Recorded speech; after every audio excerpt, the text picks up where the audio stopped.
Hi viewers, welcome to super power பக்தி channel. நான் இந்திரா. தமிழ் வருடத்துடைய கடைசி மாதம் பங்குனி. பங்குனியின் சிறப்பு பங்குனி உத்திரம். உத்திர நட்சத்திரம் பங்குனி மாதத்தில் வரும்போது தமிழ் கடவுளான முருகப்பெருமான் தெய்வானையை திருமணம் செய்து கொண்டார். நாமளும் இந்த பங்குனி உத்திரத்தணிக்கு முருக கடவுள் தெய்வானையை திருமணம் செய்து கொண்ட வைபவத்தை தான் கேட்க போறோம்.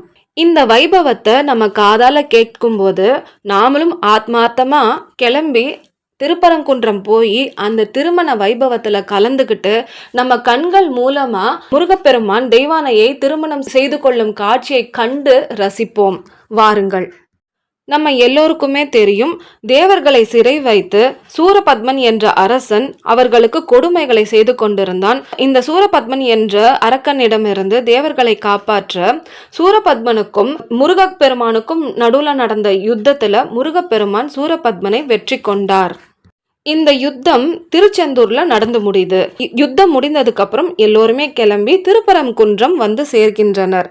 முருகப்பெருமானும் அவரோடு சேர்ந்து மற்ற தேவர்களும் திருப்பரங்குன்றம் வந்து அடைகின்றனர். இந்த இடத்துல, அதாவது திருப்பரங்குன்றத்துல இந்திரன் வந்து யோசிக்கிறாரு. என்னன்னா, தேவர்களுக்கெல்லாம் விவரிக்க முடியாத அளவுக்கு கொடுமைகளை செஞ்ச சூரபத்மனை அழிச்சு நம்ம தேவர்களுக்கு எல்லாமே நல்வாழ்வை கொடுத்த முருகப்பெருமானுக்கு தான் வளர்த்து வந்த மகளான தெய்வானையை மனம் செஞ்சு தரணும் அப்படின்னு சொல்லி விருப்பம் கொள்றாரு. அந்த விருப்பத்தை வந்து பிரம்மா கிட்டையும் பெருமாள் கிட்டையும் சொல்றாரு. அவங்க ரெண்டு பேருமே இவருடைய எண்ணத்தை கேட்ட உடனே ரொம்ப அவரை வந்து பாராட்டுறாங்க. இதை தெரிஞ்சுக்கிட்ட மற்ற தேவர்களும் கூட இந்திரனை வந்து ரொம்ப கொண்டாடுறாங்க. தேவர்கள் எல்லாம் சொல்றாங்க, தேவராஜா, உங்க பொண்ணு தெய்வான இதுக்கு முன்னாடியே சரவண பொய்கையில முருக கடவுளை தான் கணவனாக அடையணும்னு ரொம்ப தவம் இருந்தாங்க. அந்த தவத்தோட பயன்தான் இன்னைக்கு நிறைவேற போது போல இருக்கு. அதனால நீங்க கொஞ்சம் கூட தாமதிக்காம சீக்கிரமாவே உங்க பொண்ணை முருக கடவுளுக்கு கொடுத்து திருமணம் செய்யுங்க, அந்த ஏற்பாடுகளை சீக்கிரமா பண்ணுங்கன்னு உற்சாகப்படுத்துறாங்க. உடனே இந்திரனும் என்ன செய்யறாருன்னா, தேவர்கள்ல ஒருத்தர் அழைச்சு, நீங்க வந்து மேரு பர்வத்தம், அதாவது மேருமலைக்கு போயிட்டு அங்க இருக்கிற இந்திராணி, என்னுடைய வைஃப் இந்திராணியையும் என்னுடைய பொண்ணு தேவானையும் இங்க வந்து கூட்டிட்டு வாங்க அப்படின்னு சொல்றாரு. அந்த தேவரும் மேருமலைக்கு போயிட்டு இந்திராணியை சந்தித்து, தாயே, உங்களுக்கு ஒரு நற்செய்தி கொண்டு வந்திருக்கேன்.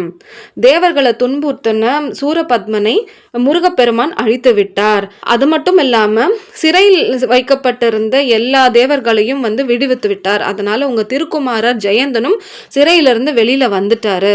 இந்த நற்செய்தியை உங்களுக்கு சொல்லி உங்களையும் தெய்வானையையும் உடனே திருப்பரங்குன்றத்துக்கு உங்களுடைய கணவர் இந்திரன் அழைத்து வர சொன்னார் அப்படின்னு சொல்லி சொல்றாரு. தேனை விட இனிப்பான செய்தியை நீ சொல்லியிருக்க அப்படின்ற இந்திராணி ரொம்ப சந்தோஷப்பட்டுட்டு கொஞ்சம் கூட தாமதிக்காம உடனே தன்னுடைய குமாரத்தி தெய்வானையை கூட்டிக் கொண்டு ஐராவதத்து மேல ஏறி திருப்பரங்குன்றத்துக்கு வந்து அடைந்தார். திருப்பரங்குன்றம் வந்து அடைந்த உடனே அவங்களுடைய பையன், அதாவது ஜெயந்தன், சிறையிலிருந்து விடுவிக்கப்பட்டிருக்கிறத பார்த்து அவரை போய் கட்டி அணைத்து சந்தோஷப்படுகிறாள் இந்திராணி. அதுக்கப்புறம் இந்திரன் வந்து இந்திராணி கிட்ட எப்படி முருகப்பெருமான் போர் செஞ்சு வெற்றி கொண்டார் அப்படிங்கிறதெல்லாம் வந்து விவரிக்கிறாரு. அதுக்கப்புறம் சொல்றாரு, எம்பெருமான் திருவருளுக்கு தகுந்த கைமாறு நம்மளால செய்ய முடியுமான்னு தெரியல, செய்யற தகுதியை கூட நமக்கு வந்து இருக்கான்னு எனக்கு தெரியல. ஆனாலும் நம்மளுடைய மகளை அவருக்கு மனம் முடித்து வைக்க நான் வந்து யோசிச்சிருக்கேன், நீ என்ன சொல்ற அப்படின்னு கேட்கிறாரு. இதை கேட்ட இந்திராணி வந்து இது ரொம்ப நல்ல முடிவாச்சு அப்படின்னு சொல்லி மகிழ்ச்சி திளைக்கிறாங்க. உடனே இந்திரன் இந்திராணியையும் பிரம்மனையும் விஷ்ணுவையும் அழைத்து கொண்டு ஆறுமுக பெருமான் கிட்ட வந்து, எம்பெருமானே, சூரபத்மனுடைய கொடுமைகள்ல இருந்து எங்களை காப்பாத்தி திரும்பியும் சொர்க்க போகங்களை மீட்டு தந்திருக்கீங்க. உங்களுடைய கருணை உள்ளத்துக்கு முன்னாடி நான் வந்து ஒரு சிறிய துரும்பு தான். உங்களுக்கு ஏத்த கைமாறு என்னால செய்ய முடியுமான்னு தெரியல. ஆனாலும் என்னுடைய மகளை உங்களுக்கு திருமணம் செய்து கொடுக்க நான் விருப்பப்படுறேன். நீங்க என்ன சொல்றீங்க?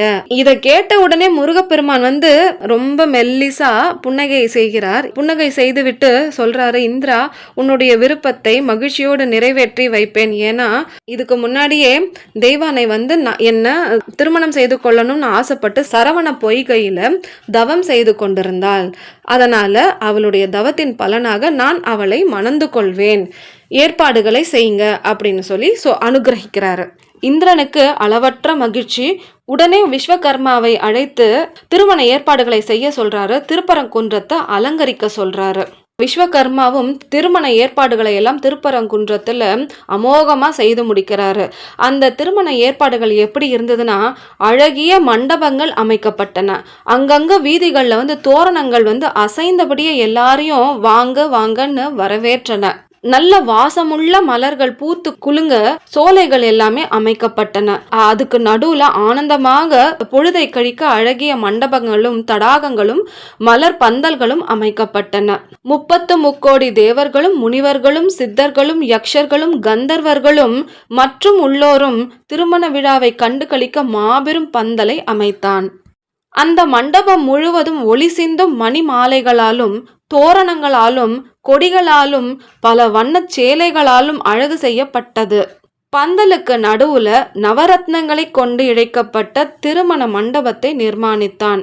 திருமணத்துக்கு வேண்டிய உபகரணங்களும் மலைமலையாக குவிந்தன. இந்திரன் ஒற்றர்களை அழைத்து முருகப்பெருமான் தெய்வானையோடைய திருக்கல்யாணத்தை கண்டு கழிக்கிறதுக்காக இன்விடேஷன் அனுப்புறாரு. யார் யாருக்கெல்லாம் அனுப்புறாருன்னா, முசுகுந்த சக்கரவர்த்தி முதலான பூவுலக அரசர்களுக்கும், அதாவது பூலோகத்தில் இருக்கிற அரசர்களுக்கும் முனிவர்களுக்கும் மற்றும் உள்ளோர்களுக்கும் எல்லாருக்குமே இன்விடேஷன் அனுப்பி வர சொல்றாரு. அவங்களும் அந்த அழைப்பு வந்த உடனே கொஞ்சம் கூட தாமதிக்காம விரைந்து திருப்பரங்குன்றம் போய் சேர்றாங்க. இதுல முசுகுந்தன் என்ற அரசன் அவர் நாட்டு மக்களுக்கெல்லாம் முரசறைந்து இந்த திருக்கல்யாணத்தை கண்டு கழிக்கிறதுக்காக உடனே அவருடைய நகர மக்களை எல்லாம் புறப்படணும் அப்படின்னு சொல்லி உத்தரவிட்டு கூட்டிட்டு போறாராம். சோ அந்த நாட்டு மக்கள் யானை மேல, குதிரை மேல, பல்லக்கில் இந்த மாதிரி வெவ்வேறு டிரான்ஸ்போர்ட்டேஷன்ல பிரயாணம் பண்றாங்க. யார் யாரெல்லாம் நடக்க முடியாதோ அவங்களெல்லாம் இளைஞர்கள் அவங்க தோல்ல சுமந்துட்டு போறாங்க. இப்படி போகும்போது இந்த கூட்டத்துல கூன், குருடு, நொண்டி, செவிடு, ஊமை இந்த மாதிரி பாதிக்கப்பட்டவங்களும் இருந்தாங்களாம். ஆனாலும் அவங்களும் அந்த கல்யாணத்தை பார்க்கறதுக்காக ஆர்வத்தோட கிளம்பி வர்றதை பார்த்து அந்த எம்பெருமான், அதாவது முருகப்பெருமான் திருவருள் செய்து அவங்களுடைய ஊனமெல்லாம் போய் அவங்க அப்படியே ஆனந்த கூத்தாடிக்கிட்டே இந்த திருக்கல்யாணத்தை பார்க்கறதுக்காக திருப்பரங்குன்றம் சேர்ந்தார்கள். இப்படி உலகத்துல இருக்கிற பல பாகங்கள்ல இருந்து அரசர்கள் அவங்களுடைய பரிவாரங்களோட, அதாவது அவங்களோட ஃபேமிலிஸ் கூட சேர்ந்து விரைந்து சேராங்களாம். அதாவது அவங்க எவ்வளோ தூரத்துல இருந்தாலுமே அவங்க எப்படியாவது இந்த கண்கொள்ளா காட்சியை பார்க்கணும், வாழ்நாளில் திரும்பவும் இறைவன் திருக்கல்யாணத்தை பார்க்குற காட்சி நமக்கு திரும்பி கிடைக்கும்னு என்ன நிச்சயம் அப்படின்னு சொல்லிட்டு இந்த கண்கொள்ளா காட்சியை நம்ம தவறவிடக்கூடாது அப்படின்னு விரைந்து வராங்களாம். விரைந்து வர்றதுக்கு யார் அருள் செய்யறாங்க அப்படின்னா அந்த எம்பெருமான் தான், முருகப்பெருமான் தான். இந்திரனும் மற்றும் முக்கியமான தேவர்கள் எல்லோருமே இந்த மாதிரி திருமணத்தை காண எல்லோரையுமே அவங்களுக்கு தனித்தனியா இடத்தை ஒதுக்கி அவர்களை தங்க செய்தார்கள். இப்போ மணப்பெண்ணான தெய்வானையை எப்படி அலங்கரித்தாங்க அப்படிங்கிறத நம்ம பார்க்கலாம். தேவமாதர்கள் எல்லாம் தெய்வானை அம்மையாரை அலங்கரிக்க எண்ணினார்கள். எப்படி செஞ்சாங்கன்னா, தலைக்கு நறுநெய் தடவி கங்கை முதலான புண்ணிய தீர்த்தங்களிலிருந்து கொண்டு வந்த நீரால் நீராட செய்தனர். பன்னீரும் சந்தனமும் கலந்து தடவினார்கள். கூந்தலுக்கு அகிர்புகை ஊட்டி வாசனை தைலங்கள் தடவி வாரி பின்னி விட்டார்கள். எதிர்முகமயில், வலம்புரி, மகரப்பகுவாய் ஆகிய அணிகலன்களை தலையில் சாத்தினார்கள். வாசம் மிகுந்த மலர்களை செருகினார்கள். புத்தாடை அணிவித்து காதிலே புலிமுக பணியையும், கழுத்திலே முத்து மாலையையும், கைகளிலே வளையல்களையும், தோள்களிலே தொடிகளையும் அணியச் செய்தார்கள். கால்களில் பாடகம், சிலம்பு, பாதராலம் முதலான ஆபரணங்களை அணிவித்தார்கள். அடுத்து இந்திரன் பிரம்மன் கிட்ட போயிட்டு, இந்த திருக்கல்யாணம் நடக்கிறதுக்கு உரிய நேரம் என்ன, உரிய முகூர்த்தம் என்ன, கொஞ்சம் குறிச்சு கொடுங்க அப்படின்னு சொல்லி கேட்குறாரு. உடனே பிரம்மனும் சிரித்து கொண்டே, எம்பெருமானுடைய கல்யாணம் எந்த நேரத்தில் நடந்தாலும் அது உரிய நேரமே, அதுவே சிறந்த முகூர்த்த நேரம். அதனால் திருமணத்துக்கு வர வேண்டியவங்க எல்லாருமே சேர்ந்துட்டாங்களான்னு மட்டும் கவனிச்சுக்கோங்க. அப்படி சேர்ந்துட்டாங்கன்னா திருமண வைபவத்தை உடனே தொடங்கிடலாம் அப்படின்னு சொல்றாரு. அதனால இந்திரன் என்ன செய்யறாருன்னா, பிரம்மனையும் விஷ்ணுவையும் அழைச்சிக்கிட்டு ஆறுமுக பெருமான் கிட்ட போயிட்டு, ஐயனே, திருமண ஏற்பாடுகள் எல்லாமே முடிஞ்சிருச்சு, தெய்வானையை கரம் பற்ற நீங்க திருமண மண்டபத்துக்கு எழுந்தருள வேண்டும் அப்படின்னு பிரார்த்திக்கிறாரு. இப்போ சர்வாலங்கர பூஷிதராக இருந்த சரவண பெருமான் இந்திரன் கோரிக்கையை ஏற்று திருமண மண்டபத்துக்கு புறப்படுறாரு. எப்படி புறப்படுறாருன்னா, அவர் நடந்து செல்லும்போது மங்கள வாத்தியங்கள் முழங்கின, தேவர்கள் பூ மாறி பொழிந்தனர்.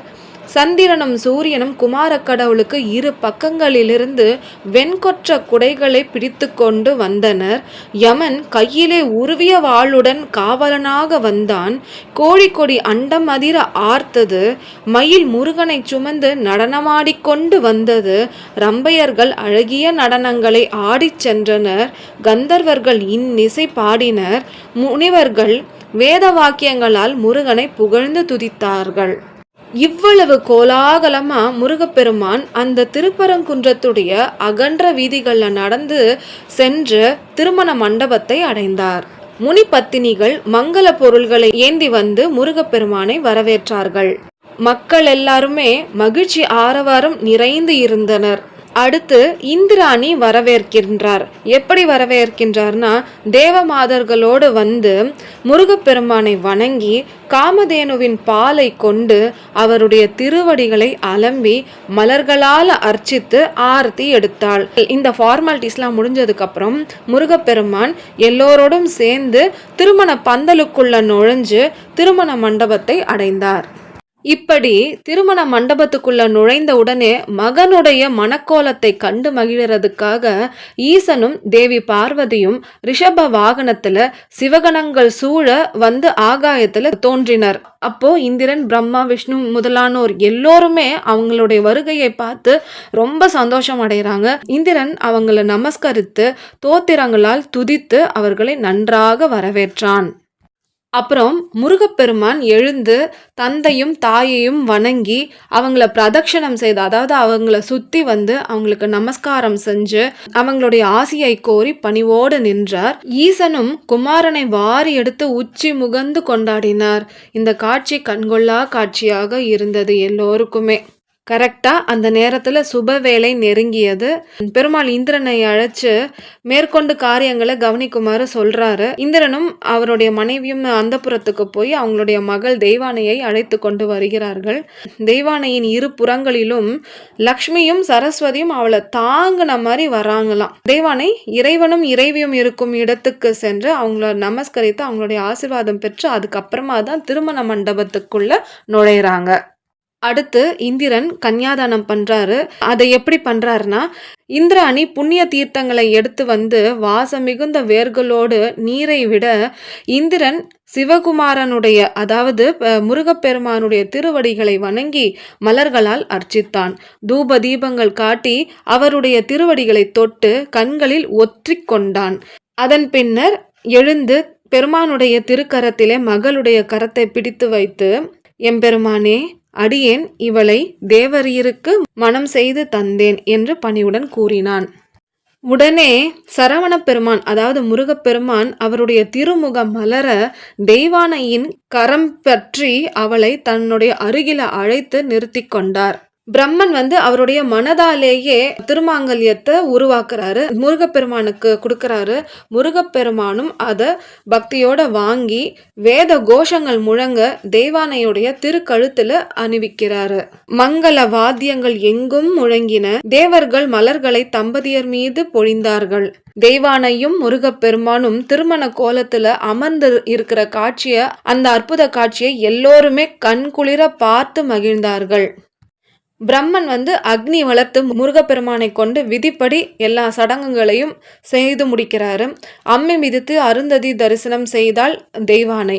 இறைவனும் இறைவியும், அதாவது சிவபெருமானும் தேவி பார்வதியும் அவர்களை வந்து தங்களுடைய அருகில் வர செய்து கட்டி அணைத்து மடி மீது அமர்த்தி அற்புத தரிசனம் தந்தார்கள். நம்ம பிறந்ததுடைய பயன் கிட்டியது அப்படின்னு வந்திருந்தவங்க எல்லோருமே அந்த அற்புத கோலத்தை பார்த்து தரிசித்து மகிழ்ந்தார்கள். இதோட திருமண விழா முடிஞ்சிருச்சு. வீரபாகுவோடு சேர்ந்து 109 பேரும் வந்தவங்க எல்லாரையுமே ஒரு குறையும் இல்லாம எல்லா ஏற்பாடுகளையும் கவனித்து கொண்டார்கள். ஒவ்வொருவராக வந்து முருகப்பெருமானை தெய்வானை தேவியோடு தரிசித்து விடை பெற்று சென்றனர்.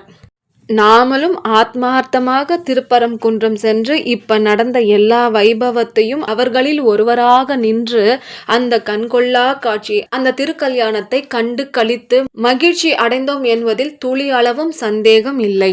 இந்த வீடியோவை உங்களுக்கு உருவாக்கும் போது நானும் உங்களோடு சேர்ந்து ஆத்மார்த்தமாக அந்த கல்யாணத்தில் கலந்துக்கிட்டேன். அதற்கு மிக்க நன்றி. இந்த வீடியோ உங்களுக்கு பிடிச்சிருந்தா லைக் பண்ணுங்க, ஷேர் பண்ணுங்க, சப்ஸ்கிரைப் பண்ணுங்க. தேங்க்யூ.